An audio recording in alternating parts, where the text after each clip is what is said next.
All right, welcome back. We're back with access control. If you remember from our previous lesson, we had gone through the access control model, CIA, confidentiality, integrity, availability, and actually we talked about identification, authentication, access control, authorization, and auditing. Okay, now so let's go a little bit deeper in access control. Really, it's all about the data. It's always been about the data, or really it's about the information. That's what we want to control access to. So when we think about access control, you got to think about it from a multi-spectral environment. Here's what I mean. Because we have personnel, we have humans who want to access our data. We have end user devices. Many times, these that the users personnel may be using these, but some of these may have scripts set up automatically to run that may try to get here. We've got IT systems and personnel, and we have to have access control to facilities. So there's a physical aspect to access control. There's a privileged user aspect to too many A's to access control. We can be concerned about the end user devices, and really here from an insider threat is personnel. How do we control access to our information? The first thing we have to understand, and this is important, okay? Because especially if you're just starting to kind of get into the cyber environment, is understanding subjects, objects, and access. Because that terminology, you're going to see it multiple places. And if you don't quite grasp it, you're going to get a little confused. And then you're going to come back and blame me because I didn't explain it well. And we don't want that to happen. All right, so what is the subject? A subject is an active entity that accesses a passive object to receive information from or data about an object. Okay, that all sounds, kind of really techie and whoop-de-doo. Think about a subject as a human, all right? Look at it this way. Think about your refrigerator as an object and you, the human, as the subject. That refrigerator is full of stuff that you want to get to. It's just stuff sitting there. You, the human, you, the subject, you're the one that walks to the door, opens it up, and stands there in your pajamas for 5 minutes looking, trying to figure out what you want. You're the subject accessing an object. So an object is a passive entity that provides information to a subject. So here again, subject, something that's active, me, active. An object, something that's passive, refrigerator. Now let's put this into more of a digital frame. A spreadsheet, okay? We have a spreadsheet. I think most of us should be familiar with spreadsheets. In that spreadsheet, we have a cell that has name or last name, first name, middle initial, phone number, address. All these are different cells within a spreadsheet. Social security number, such things. Those are data objects because they are passive, meaning that they're just sitting there in a row, in a cell or in a tuple of a spreadsheet. Now, when someone tries to access that spreadsheet and extract information from it, that would be the subject. Subject, active entity, object, passive entity. So what are we doing? We are trying to control access. And what is access? That's the transfer of an information object to a subject. So here again, back to the refrigerator. I'm standing here in front of the refrigerator. I'm an active subject standing in front of this passive object. And now access is when I reach in and I grab, the leftover pizza and I transfer it to the table. So now I have transferred, I've actually accessed something in that refrigerator. Subjects, active, objects, passive entity. And why is this important? Because when we think about security in depth and how we control access, security in depth is just think layers. That's all. Layers. Many times our home could be a security in depth. Why? We can have a fence on the outside. We got a fence with a gate. That's one layer. If you're authorized to go through the fence, then you come to the front door. Another layer. You're authorized to go through the front door, then there may be another door in the hallway. And then another door to get to the bedroom. So you see the layers. That's all security in depth, or you may hear it called defense in depth, what it is. So in this model, what we're talking about, that we have some data. We have some critical information that's sitting in some files or in folders. That is the secret sauce. That's what we're trying to protect. Now, here's a question I love asking our new ISOs, our new cyber people when they come in, because many of them are on fire. They've been to school. They got all the technical knowledge. But I'll always ask them this question: what's the secret sauce? Where's the golden egg? That's what I ask. Where's the golden egg? What are we trying to protect? And the answer most of the time, well, this computer, I'm trying to protect these servers. No, we're not. We don't really care about the computers and servers. Well, we do, but really it's the information that's on those hard drives that's being stored. That's what we're trying to protect. So when you look at a security boundary or whatever, always ask yourself the question, what is it that I'm really trying to protect in here? Okay? That is what I draw the circle around. That's the golden egg. So let's say in this analogy, I've got some critical data that's sitting on a file. Well, those files, they're probably on a server somewhere. That's the hardware that this file and this data is stored on. To get to that server is probably plugged into a switch, a network device, another layer back. That network device may be connected to a router or some other core switch or some type of what we call a layer 3 device. Not important right now. We'll talk about that later on in some later classes.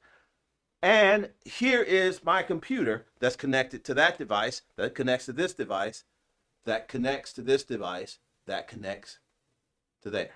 Now you see there's multiple layers, because here I could have firewall rules set up, access controls. I could be on separate VLANs. I know these are some techie terms if you're not there yet, but it's okay. I can have multiple technical controls set up here, as well as when I hit here, I have user accounts. And so what I'm trying to do is set up layered defenses. If I'm an authorized user, I should be authorized to make it through this box, where I probably got my firewalls, where my network team has set up firewalls. Say, yep, this computer and that user is authorized to get here. He's also authorized to be on this virtual LAN, on this local area network.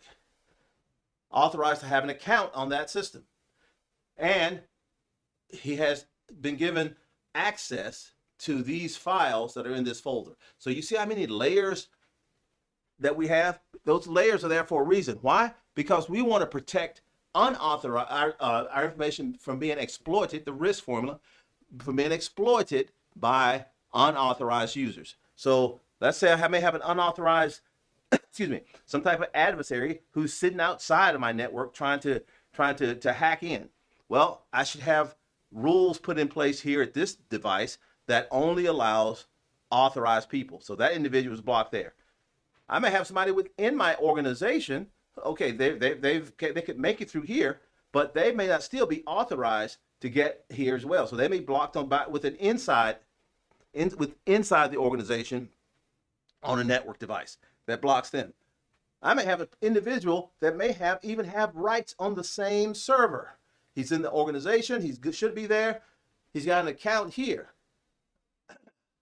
So I can block them here as well, so that only the right individuals should have accounts. So even if they're there, has an account, still doesn't mean that they have access to all the files and all the critical data. So at each of these points, that's where I have checks and balances in place to be sure that authorized users make it through, unauthorized users are blocked. Authorized user makes it through, an unauthorized user is blocked.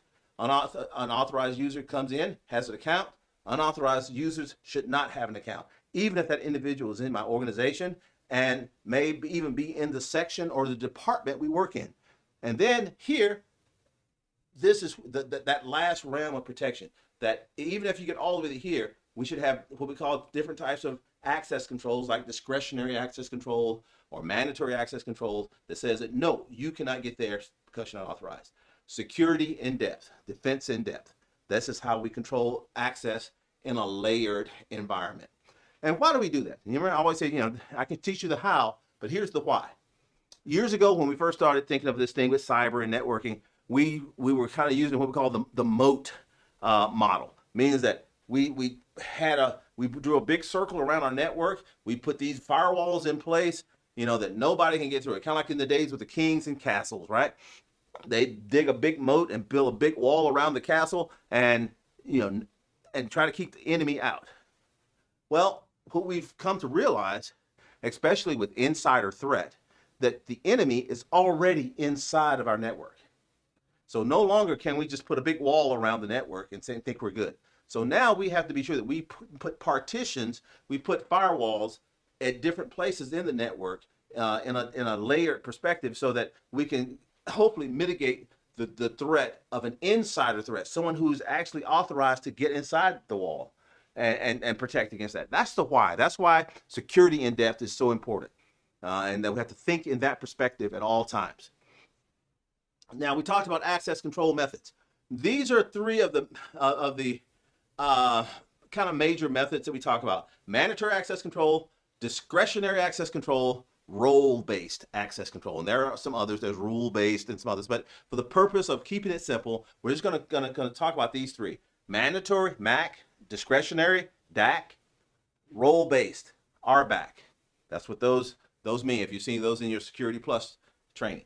So what is mandatory access control? You see this really around the government, around the military, those types of places. Mandatory access control means that you have to have the right, it's based on labels, meaning that if I have a top secret document, I can only read that document if I have a top secret clearance, okay? Like I say, it's rules for access and are configured by the security and enforced by the operating system of those machines.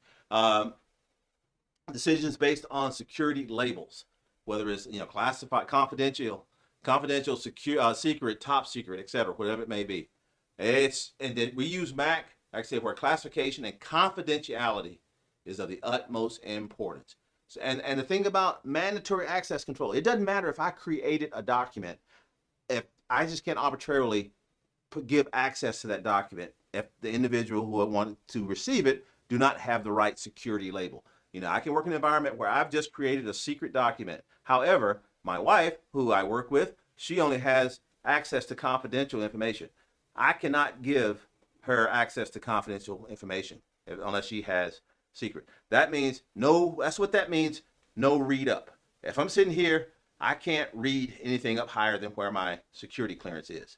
Likewise, no write down, meaning that if I have a document that's top secret, I cannot arbitrarily write it down to secret. Only the classification authority can do that. So no read up, no write down. Mandatory access controls, secret, top secret, those things.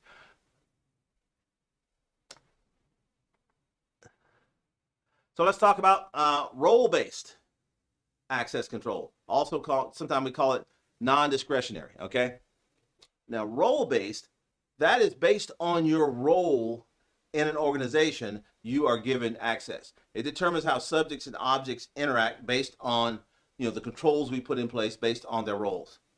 It doesn't give rights directly to an individual. Instead, it gives it to a role. Here's what I mean. So let's say in your organization, you are a system administrator, a domain system administrator.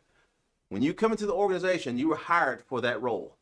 And what they do, they're going to put you in a group of system administrators, a system administrator group, not based on just you, but by the fact that you were put in that group. Now you're given certain privileges because you're in the group, which means that now you have access to certain objects based on your role, not because of you as a great individual, but because of the role that you perform in the organization. Role-based access control. Now, the one that is used quite a bit in a lot of organizations is DAC. You hear it called DAC, discretionary access control. Discretionary means that information, resources are given to individuals at the discretion of the person who created it or the data owner, based on the discretion of the data owner.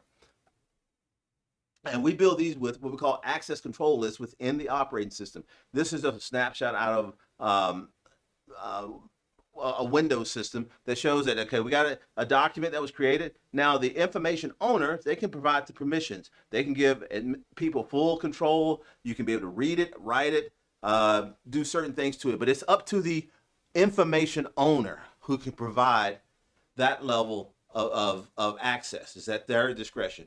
Discretionary access control. So like I said, we got mandatory access control, role-based access control, and discretionary access control. All right, let's talk about now really quickly some identification and authentication management. We're still in that same vein of identification, authentication, access control, authorization, and auditing. So when we think about this, like I said, identification involves the users presenting his or her credentials to a system. Like we talked about before, it could be your username. Okay, it could be a card. You know, you may have a token that you would put in. Authentication that validates the identity. If you work in an organization where you have a token, right, you may slide that card in and it identifies you, but you still would have to type in like a PIN to before you're given access. So when we think about that, we have to work with what we call authentication factors. How are you able to be authenticated on a network? Multiple ways. These are the top three. These are the three you're going to see all the time. Something you know, something you have, something you are. So when we talk about something that you know, that's a password or a PIN, a personal identification number, a PIN. Something you know. I mean, I know a password. It's up here. It's up here in the gray matter. Something you have. Something you have could be an ID card, a key, a fob, you know, a token of some type. And something that you are, that is, most of the time we're talking biometrics, fingerprints, retinal scans, facial scans, those type things. Those are the three basic identification factors. Now, are there more? Yes, there are. There are somewhere that you are. And more businesses are starting to use this, especially with mobile devices and laptops, meaning that you can only use that laptop within a certain geographic location. Okay, so it's geotag. So if I want to take my laptop home, once I move outside of a certain geographical location, that laptop will no longer be able to authenticate to the network. Something you do, that's another one that's used quite a bit, or starting to be used more. You know, keystroke patterns, things like that. So yeah, but these are the three, these are the big ones. Now, what we always want to try to do is use multi-factor authentication, MFA. You may see that, MFA, multi-factor authentication. Multi-factor is I want to use more than one, something out of more than one category. So here's what I mean. Let's say I type in a username and a password. Would that be multi-factor authentication? What do you think? No, it wouldn't, because both of those are something that I know. Okay, but let's say I have a token, a card, and I slide my card in and then have to type in a PIN. What about that? Is that multi-factor or single factor? I'll give you a chance to think about it and answer. I think I heard somebody in Des Moines, Iowa just say multi-factor. And guys, you are correct. That is multi-factor. I'm using something that I have, an ID card, and I'm using something that I know, a password. Or the same thing, okay, let's say that, you know, I'm using biometrics where I work, and I come in and they do a scan of my retina or my thumb, you know, thumbprint. That's something that I am, something that I am. But at the same time, after that, I have to type in a PIN, something that I know. Multi-factor authentication. Now, something you may also see, especially if you're studying for a certification, something like that, is mutual authentication. Mutual authentication means that you have to authenticate both ways. That I'm going to authenticate to the server, and then the server is also going to authenticate back to the machine that I'm on. Mutual authentication. Just kind of threw that in there for you. Now, some things to consider with authentication, with these authentication factors, all right? Especially if you're talking password, how to create strong passwords and passphrases. You know, our technical environment, the industries, we're really trying to move away from passwords, okay, to where we go with, you know, either token or other types of identification factors. But if you still are using passwords, things to be considered with. One is the password age. How old is your password? How long before it gets reset? Every 60 days, every 90 days, whatever that may be. The password complexity. How complex? Do I have to have uppercase, lowercase, alphanumeric, and one special character? Password length. Can it be 7 characters, 15 characters, 25 characters, indefinite? And password history. How many times can I use, can I go before I can reuse the same password? Now, here's where you have to balance things with password. To hit the sweet spot of security. Okay, I can make passwords so complex that they'd be very difficult for someone to exploit them. But if I do that, it's going to be so frustrating for the workforce to use that system every day that then you know what they're going to start doing? Is going to start writing them down and putting them under the keyboard.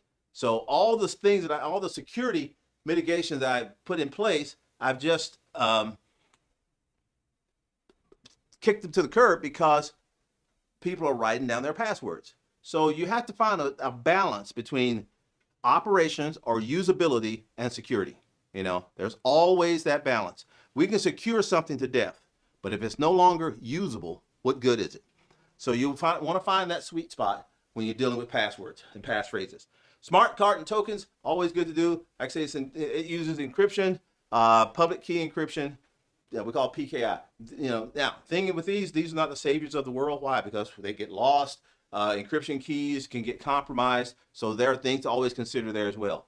Biometrics. I know, if you watch a lot of movies, Hollywood and all those, we all think, oh my God, biometrics, that's got to be the most secure thing ever. Well, not really, okay? There are always things to consider when you talk about fingerprinting, facial recognitions, retina scans, because hand geometry, there's all different types. But you're probably asking, well, why do you say these are not as secure as you may think they are? Okay, think about this. All of these methods, once they get inside of the computer, once they go in, they turn into ones and zeros, and many times they are hashed, meaning that they're converted to a number string, so that the next time you come there, next time you input that password or token or do the scan, it's going to compare that number with the one that's stored on the computer. So it doesn't matter if I use a password, if I use a token, if I use biometrics, my password file on that computer is still ones and zeros. It can still be spoofed, okay? Another thing with biometrics, we always have to be concerned with error rates, whether it's a type 1 error or a type 2. A type 1 is a false rejection rate. Okay, well, type 1 occurs when a valid subject is not authenticated, meaning that I'm authorized to get here, I scan, and for whatever reason, the machine just can't pick up my eye pattern today or my thumbprint today. Type 2 error, that's when an invalid subject is authenticated, meaning that I am trying to spoof this system and it lets me in. So, this is the type 2 error is the one that we really want to be sure we protect against. A type 1 error, this is an irritant, meaning that if you work in an organization and you keep getting false rejects, that is an irritant. Type 2, that is a security breach. So just something to be aware of with biometrics. Now, when we talk about getting access or authentication, there's a lot of different type of technologies out there. One that I like to kind of explain is what we call Kerberos. This is used in a lot of networks to provide authentication from subjects to objects, Okay, let's talk about this. Here, there's several components to Kerberos. Going to kind of walk through these briefly. You got your KDC, your Key Distribution Center. That's the database. It's your authentication server. It's what we call a ticket granting system. Don't get too hung up here yet. Just remember those acronyms. Now, what is that? Within that, like I say, your authentication server, that is what performs your client authentication. Okay, that's what issues a ticket. Now, your ticket granting server, that's what takes the ticket and provides you service. And the client, that's the computer or the individual that wants to get to the information. All right, so let's walk through this really quickly. What are we talking about here? So here's a client, right? This client, this individual at a computer, this computer system wants to get to a file that's on that server. However, to get there, it needs to be authenticated, because how does this server know that this client is authorized to get to that? All right, so here's what happens. The client goes to the authentication server and say, hey, authenticate me. That usually happens many times when you first log on to a system and you get authenticated, okay, and you log on with your username and password. And so that authentication server says, yes, I know who you are, and I'm going to give you a TGT, a ticket granting ticket. You might sound, that sounds, pretty crazy. All right, but then, all right, now your client takes that TGT and it take it over to the ticket granting server, and the ticket granting server takes that ticket and goes, ah, yes, you've been authenticated. Here, I'm going to give you a service ticket. Now, he takes that service ticket and goes to the server, and the server looks at it and says, yes, you are authenticated. Here's the file you want. Really, here, if you haven't noticed, I love analogies. To me, this is analogous to going to an amusement park, Six Flags or Busch Gardens or wherever it may be. All right, when you first get there, you walk up to the gate, and they want to see your ID, and they want to see all these things, and they want their money. But then they give you a ticket to get you into the park. Right here. You've just been authenticated to go into the park. Great. But I want to go ride a ride. I want to get on that roller coaster that's going to scare me to death. Well, to get on that roller coaster, I had to have some other tickets. When I was there, they say, well, here's the tickets you have so you can go ride. So now I've been authenticated, but now they give me TGTs. So now I go to the little guy who has a summer job of standing there taking tickets to get on the roller coaster. That he is my ticket granting server. He takes that ticket and says, great, now go stand in that line for an hour and a half and you'll make it to the roller coaster. So then when I get up to the roller coaster, the guy knows that I'm good because I've already been authenticated at the front gate, and the guy who's checking tickets at the roller coaster have authenticated me. So he lets me get onto the roller coaster and puts a little thing down so I can go and scream and throw my hands in the air. So that's just really how Kerberos work. Think about it just like going to an amusement park. So authentication server, it gives you a TGT. You take the TGT to the ticket granting server. It says, I know who you are. Then you take that to the information resource that allows you to get to the files. Another part of identity management that's becoming more and more popular is what's called single sign-on. Without single sign-on, let's say if you got 4 servers or 4 places you need to get to at your job, you would have to have a login to each one of those to get there. So throughout the day, you may have to log in 5 or 6 times just to get all this different information. Single sign-on, what that does, it says, okay, you sign on to me one time, and now I will control the sign-on to all of these individual servers and services. Now, I will say there's conveniences here, but likewise, there are some security concerns. Here's why. With a single sign-on, let's say if my password or my authenticator is compromised, now someone has access to all of that information. Here, hopefully, that when they did their general user training, they told them, hey, do not use the same password on all these servers. So you may have separate passwords. So I may lose this password. It may be compromised. Somebody gets there, but that doesn't mean that they're going to be able to get to these others because I'm using different authenticators. All right, we've covered a lot of material. Here's the last thing I'm going to talk about, and probably one of the most important is controlling accounts, the account process.